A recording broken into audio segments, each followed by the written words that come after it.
Satu Menteri menjawab. Assalamualaikum warahmatullahi wabarakatuh. Pengerusi pada mengambil bahagian untuk putiran di bawah Kementerian Pertahanan. Pertama, saya ingin merujuk kepada perkara yang pernah dibangkitkan dalam Dewan sebelum ini berhubung dengan aktiviti pengintipan yang membabitkan pihak asing. Dalam jawapan Menteri pada peringkat dasar dimaklumkan bahawa warga MINDEF yang terbabit ialah anggota biasa, iaitu civilians, bukannya daripada pasukan beruniform. Dan ayat yang digunakan ialah mereka, maknanya plural, lebih daripada satu. Walaupun pendirian kerajaan, khususnya MINDEF dan perkara ini, mereka tidak boleh dianggap pengkhianat kerana mereka telah pun dilakukan proses dengan izin turnover oleh bahagian staf Risikan Pertahanan. Justru mereka kemudiannya menjadi saksi untuk mendedahkan berkaitan dengan aktiviti pengintipan. Namun sebagai penjawat awam dalam Kementerian Pertahanan yang sebenarnya seperti Jasin sebut, dari sudut peruntukannya, dari sudut kepentingan kewujudan kementerian ini, ianya adalah sebagai government by itself.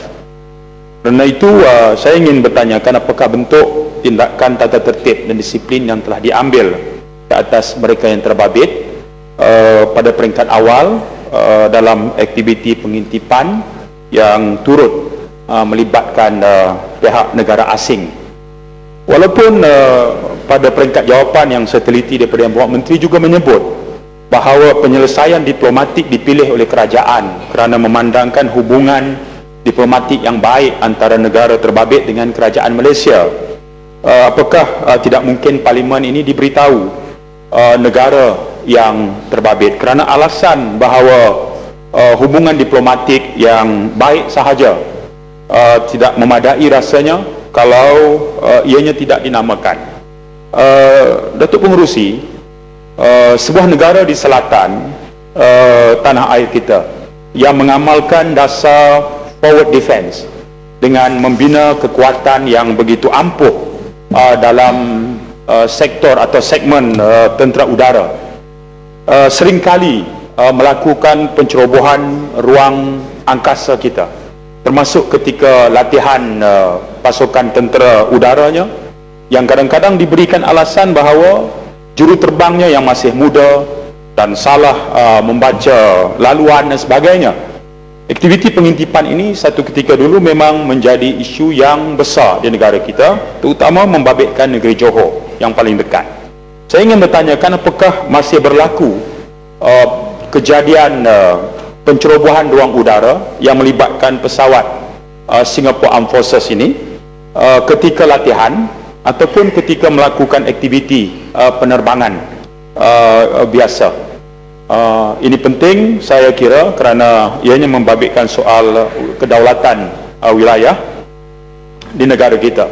Dan bukan satu rahsia lagi bahawa pernah juga berlaku misalnya kemalangan yang membabitkan pesawat mereka seperti helikopter dan sebagainya yang jatuh di kawasan negara kita.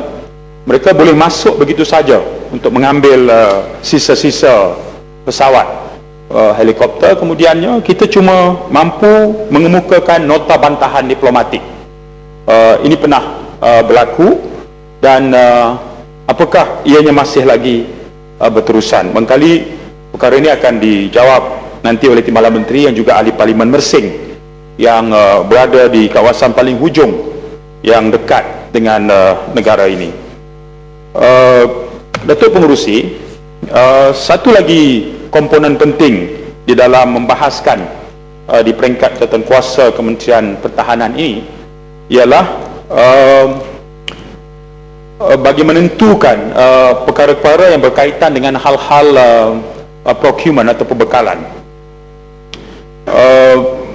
Satu daripadanya ialah penggunaan payung terjun yang dalam penelitian saya dalam tempoh setahun kebelakangan ini, casualties atau korban jiwa yang membabitkan pasukan sama ada komando ataupun para yang memakan korban ya, pernah berlaku di Kulim, berlaku di Melaka, satu ketika dulu berlaku ketika program 5 di Langkawi, kerana salah membaca arah dan kekuatan tiupan angin antara alasan yang diumumkan. Tapi satu yang tak boleh kita nafikan ialah kualiti jenis payung terjun yang digunakan oleh pasukan tentera kita. Saya inginkan penjelasan dalam Dewan Yang Mulia ini, negara mana yang membekalkan jenis payung terjun yang sekarang digunakan oleh anggota tentera kita, khususnya pasukan komando dan para, dan memandangkan kepada korban jiwa yang pada saya, walaupun angkanya mungkin tak mencecah belasan, tapi nyawa tetap nyawa. Apakah langkah yang diambil oleh Kementerian Pertahanan bagi mengurangkan angka casualties ini? Kalau ianya membabitkan penyiasatan kerana kualiti jenis payung terjun yang digunakan, apakah Kementerian boleh memberi jaminan bahawa selain daripada kelalaian dan kealpaan anggota ketika menjalani latihan atau bertugas, sejauh mana sebenarnya siasatan itu mendedahkan kelemahan berpunca daripada kualiti jenis payung terjun yang digunakan?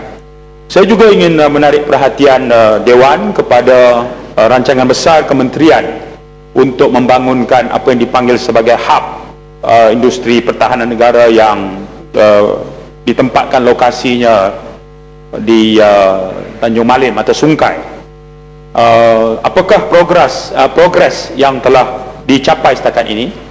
Dan apabila diumumkan oleh Mbak Menteri bahawa syarikat Master Plan Consultants yang menjadi perunding dan developer kepada projek ini, setakat manakah penglibatan ini membabitkan pembangunan yang berteraskan kepada pengalaman pengusaha-pengusaha industri pertahanan tempatan, dan setakat mana pula elemen daripada pihak luar akan terbabit? Saya sengaja singgung dan bangkitkan perkara ini kerana beberapa hari lepas sememangnya nama syarikat ini disebut, dan kerana pelanggannya adalah Kementerian Pertahanan dalam program PRS fasa 3